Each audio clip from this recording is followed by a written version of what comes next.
Good day mga brad, welcome pong muli sa ating YouTube channel, sa WinPH channel. So kagabi ay nag-ikot po tayo para mamulot ng mga basura at nakakuha po tayo ng ilang mga lata, mga uri ng PET tsaka uri ng sibak. So may mga tire cable ng mga brakes, clutch.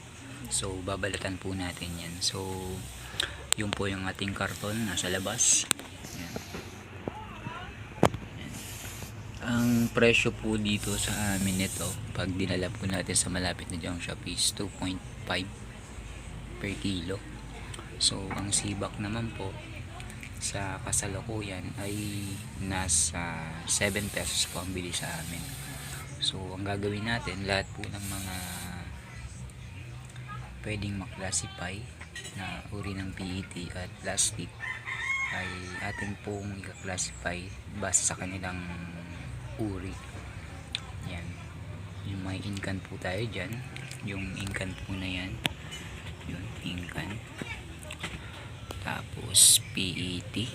Yan. Tapos may bubog po tayo nakuha. Binibili po yan sa amin 0.50 centavos. So yun yung tangkay ng payong. Yan, tinatsaga po natin yan, yung mga classification yan. Tapos nandun din po yung mga baklasin. Ibig sabihin kung yung mga kuha pa po tayo dyan ng mga tanso o wire, tinatabiran po natin yan para pag wala po tayong ginagawa, meron po tayong option na gagawin, which is pagbabalat ng mga wire.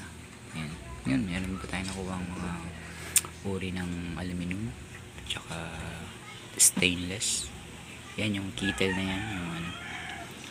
Yan, tsaga-tsaga lang po mga brad, laban lang sa buhay, dahil kung tatamad-tamad po tayo, walang mangyayari sa buhay po natin. Maraming salamat po.